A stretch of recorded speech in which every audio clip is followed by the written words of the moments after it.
If you were invited into a room with 8 to 10 entrepreneurs with well over 100 years of combined business experience, what questions would you ask them to help you solve your biggest business challenges? These are not first-time entrepreneurs. They are small business owners who have been in the arena for years. Their faces are marred with dust and blood, with the battle scars to prove it, and they are anxious to share their collective genius with you. Welcome to the Taylor Mastermind Podcast, where we ask the tough business questions to give you those priceless golden nuggets of wisdom that can help you succeed in your own business adventures. And now, here's your host, chronic serial entrepreneur and small business champion, Bernell Taylor. I'm honored to have the President and Chief Financial Officer of Traco Manufacturing with me today. His name is Owen Power. You'll tell immediately from his accent, he's from South Africa. And he's a member of one of our teams, and I consider him a good friend. So, Owen, welcome. So glad to have you. Thank you, Bernell. Excited to be with you. To start with, let's just get acquainted a little bit with Traco. I've been doing business with Traco for, I'd guess maybe 30 years, a long, long time. John Palika was the founder of Traco, and he was a client of mine back in the days when I was doing graphics and marketing. And he was working out of a little shop not too far from where your current location is, a little rented shop, and he spent a lot of time playing solitaire. I remember going into his office, and he was kind of waiting for the orders to come in, and it was just a brand new little startup. Tell us where that little startup has gone today, Owen. Well, yeah, it's significantly bigger than what you're describing for sure. I've been with Traco just a little over 6 years now, and we have just about doubled our revenue in those 6 years. Our profitability has just grown exponentially in each of those years. We're at about 110 employees now. We have, coverage across the United States of America, including Canada and some of the Caribbean islands, in various aspects of the packaging world, from printing of labels to distributing of boxes and tape. It's just really a growing full-service packaging company now. And I don't know if John still plays solitaire, but he has a good team in place right now, and so he gets to enjoy some time off by snowbirding. Yeah, well, that's good. And I would guess that not too many of your, you said 110 employees, is that what you said? Yeah, 110 employees. I would guess that not too many of those are sitting around playing solitaire nowadays. I sure hope not. If they are, they're in trouble. Absolutely. And the scope of what you've done or what you're doing in the business has greatly changed from the days when I first knew John. He had a little thing called a super sealer, yep, and that was his only product, and he had a little bit of shrink wrap or whatever to go with that. Now you do, like you said, packaging, printing, boxes, shrink rings, all sorts of things like that, and you're really in the printing space as well as just packaging. Yeah, the printing part of our business now is comfortably around 35% of our total revenues. That product, the super sealer that you described, is such a small part of what we do now, although it still remains kind of in our minds, our flagship product, because that's really where it all started. And so that has a special place in our hearts.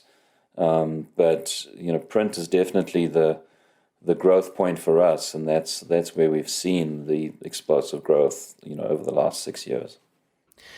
And I'm aware, because you're a member of one of our teams, how COVID has affected you guys. Tell us the year of 2020. How was that year for you compared to 2019? I can honestly say that it was the scariest yet most exciting year that I've ever been in business. We've always felt that the packaging industry is somewhat recession-proof. For as long as people need to buy products, the packaging needs to be there to, have those products shipped in or wrapped in, or whatever you need to do with that.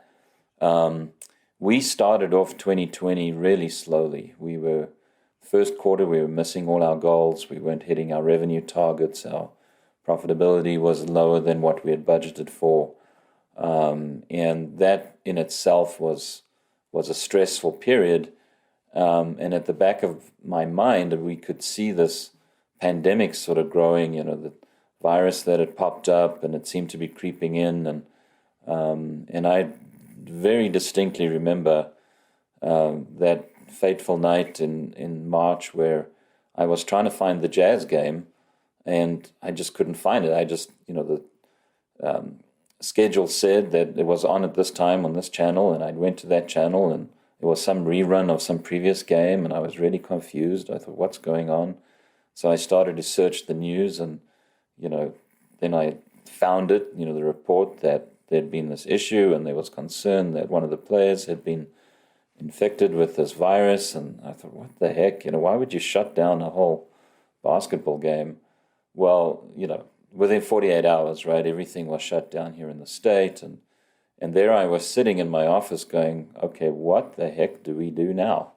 How do we keep this business open, if this is what it's going to be like? And so that was the stressful part.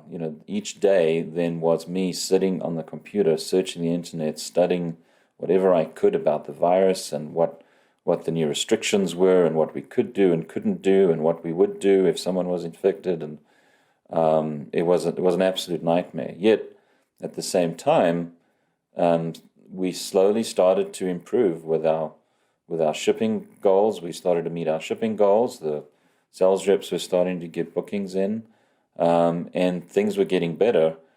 And it became quite intriguing because we had some of our sales reps absolutely struggling. The eastern side of the United States was so severely shut down that one of our reps was struggling just to, pay for his benefits, each month, because that's how bad it was. But then other reps were doing really well. And then we started to see customers switch, customers that, typically were doing one type of product. There was more of a discretionary spend, sort of more in the gifting industry. Their sales plummeted, but then they switched and they started making hand sanitizer. You remember, nobody could get hand sanitizer anywhere. So they switched, made hand sanitizer, and came to us, asked us to print the labels for them. And that spend then with us was significantly higher than what they were with the other packaging products that they were doing. So we ended the year by a long shot, the best revenue ever year in the history of the company, best profitability year ever in the history of the company. And 2021 has just continued that way. And so, did COVID give us a big bump? We certainly believe so in certain aspects of our business, but we still have some customers that haven't fully come online yet. So, we expect that, while, there's been some impact, both good and bad, in the end, we've come out of it, I think, pretty strong, and we're excited for the future. So it was a rough year. Personally, I had a daughter that got married. That significantly changed those plans and how we did that. We have family in South Africa, as you mentioned. I'm from South Africa, and they couldn't travel, so we had to set up. We didn't use Zoom, but we set up we have a broadcast system that we could use. So we broadcast the wedding to the folks in South Africa and around the world. Just so different, just such a different experience. But interestingly enough, the family at the end of that garden wedding with literally just the immediate family, everyone said at the end of that evening, this was the best wedding they've ever attended, because it was personal, it was very meaningful. What a great experience. So yeah, definitely a year of extreme contrasts. I'm glad to see the end of it, but I'm excited for the future. I think things are looking good. Well, when you're talking about what some of your clients had done, I would call that fast footwork. They had to maneuver and adjust, and because many of them adjusted really fast, the news media kind of paints the picture that they kind of want us to see, I think. And, there's so much of this last year, things are bad, business is bad, people are hurting, things are bad. And certainly there's a lot of suffering, and there's death and some very sober things that happened. But in your particular team, we kind of did a little survey. If you remember, we were talking one day, and out of the people in the room, I believe every single person in the room were having their best year ever in 2020. Yeah. And you were kind of leading that group, but there are others as well. They're just blowing out all the stops and going like crazy. And that's the sort of news we just didn't hear. We heard of the restaurants and the heartache and the individual tragedies. Interesting. Yeah, for me personally, I pay attention to news. I think it's important to understand where we are in the world, because things do affect us. This is an interconnected world. You can't expect that something happening in one place is not going to affect you in some way in another. But I think for Traco, what we did this year is we deliberately focused on, making sure that we followed through with who we felt that we were. Ironically, and not realizing that we were going to have this kind of pandemic hit us, back in January, I shared with the company in what would turn out to be our last company-wide meeting, because we've now had to resort to virtual and stuff like that. But I shared with the company a kind of new look on what we were going to be doing. I asked the question, why is it that we get up in the morning? Why is it that we get up and come to this place and spend hours and hours at this place? And so I shared a philosophy or a why statement. I'm a great fan of Simon Sinek. And I said, look, I think what we're about is we want to significantly improve the quality of life of all our stakeholders. And we had identified, who those specific stakeholders would be, our owner, our customers, but also our employees. And so everything that we do and did do during 2020 and continue to do now in 2021 is our primary focus. What are we doing something that's going to significantly improve the quality of life of our customer, of our employees, of our owner, whoever that stakeholder might be in that particular moment. And I think by doing that, we were able to help keep people focused on the task at hand, gave them a vision, gave them something to focus on. And we had our own challenges. We did have to shut down, one day during July because we had a sort of mini breakout, or at least, we had to put a bunch of people on quarantine. And so we wanted to be sure everyone was safe, brought in cleaners, total disinfected. But other than that, we've been open all the time. We've been able to keep our people safe. People on quarantine, despite the scariness of the pandemic, were begging us to come back to work. And we were paying them to be off. It's not like they weren't getting paid, and that's why they were begging to come back. They wanted to be back because I believe they shared that vision. They shared that why as to why they needed to be at work. So they're saying, put me back in, coach. I want to get back in and play the game. Absolutely. In the preparation for this podcast, I ask you to fill out a little information.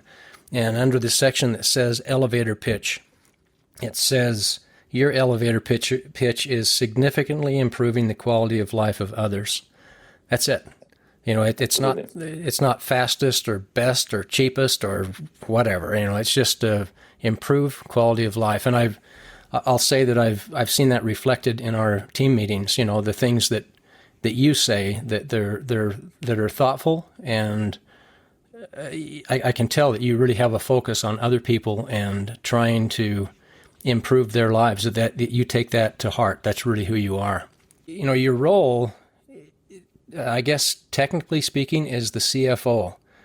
And yet you're talking about these things where you're leading the company. Tell us how that dynamic works, because I'm aware that the CEO has been kind of absent for a bit, and somebody's coming behind him. I was. Well, maybe the backstory might kind of help. I was involved with a tech startup back in 2013, 2014, which we sold. And during the transition period, from date of closing, I wasn't going to stay on, but I stayed around, to consult and make sure that the transition took place. Was this in South Africa or was this here in the States? This was here. This was Okay. here in Utah.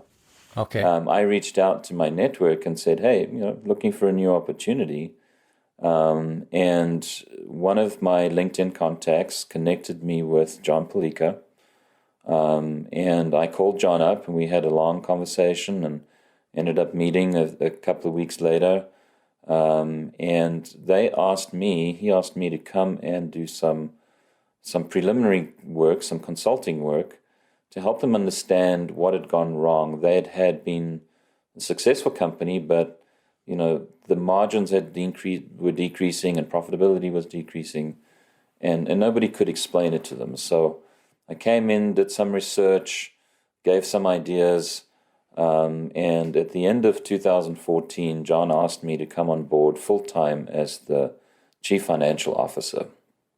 Once I was in that role, and I had full access to everything, I had to break the bad news to him that the company had suffered its first fiscal loss in a year for 2014. And so the situation was actually much worse than what he thought it was. And we made some structural changes. We let some folks go, changed some of the way we do things, but progressively, try to implement things that would help put us back on track. 2015, we broke even. 2016, we made a nominal profit, and it's just been kind of upwards, ever since then. But, in that role, because we had let the general manager go. He was one of the guys that had agreed that he should move on. And so, in a sense, that kind of left a little bit of a leadership vacuum, and being the only other C-level manager in play, I sort of assumed that role to some extent, tried to drive that, ended up getting very involved in human resources aspects of the business, etc. So over time, John just would sort of hand over more and more responsibility in terms of day-to-day operations. And, it came to a point where he started to travel and would be gone for extended periods of time and, would announce, Owen's the guy, any issue, Owen will take care of it, etc. And really in the end, in November of last year, he and I sat down and he agreed that he would give me the title of president because that's really the role that I was acting. So I have this dual role, president/chief financial officer. And it's been a matter of growing into that role and just assuming more and more as we go along. So John retains the title of CEO, but, for all intents and purposes, I'm the guy on the ground, taking the leadership position in the company. And it's been a good experience. I think, as I've looked in the sort of general business world, it's more and more common these days to see the finance guy kind of move into the main leadership role over time. CFOs, directors of finance have always been kind of right there hand in hand with the president, the CEO, because at the end of the day, business is about money. And so, that's the one person in the management team that's often involved in just about every aspect of the business, every meeting that needs to take place. So I think it's become more commonplace for the finance guy to move into the senior leadership role when that opportunity arises. In my years of being an employer and interviewing employees, someone coming on board in the company, I learned early on, not too many years in business, I gave this little speech and I would tell an applicant, we're going to hire you, but I promise you, we're hiring you in the wrong position. And you're either going to descend to the level of your competence or you're going to ascend to the level of your competence. And, I think you're kind of a demonstration of that. You came in as a kind of a specialist, first of all. You became the CFO, second of all. And then you just kind of migrated into your true level of competence. And that's running a pretty substantial company. And obviously the trust that John has in you is very high, or he wouldn't be a snowbird today. He'd be Right. he'd be right there, boots on the ground. So that should be a compliment to you. Well, thank you. And I certainly appreciate the trust that John has placed in me over the years. It's, I guess in many ways, those first couple of years as we were trying to right the ship, I guess it's a relationship that was forged in fire, right? Because there were days in 2015 where I wondered if we were even going to make it. Were we going to survive this? But here we are, and so it's been a really good experience. That's wonderful. Well, I can't thank you enough for your time today, Owen. Appreciate your time, and God bless America and Traco and each of us as we do the very best we can. Thank you, Bernell. Appreciate it. All right. Bye-bye. Ciao. A Taylor Mastermind team is a group of 8 to 10 people just like you, with challenging business problems just like yours. They are all owners or senior executives who get together regularly to share their experience and leverage the collective genius to help each other grow their business. Who do you currently talk to about things that keep you up at night? Would it be worth a brief conversation to see if this might be a fit for growing your business? You can connect with Bernell Taylor on LinkedIn or email bernell@taylormastermind.com. If you like today's podcast, please subscribe wherever you like listening to podcasts. Until next time, stay in the arena, keep swinging, and claim the day.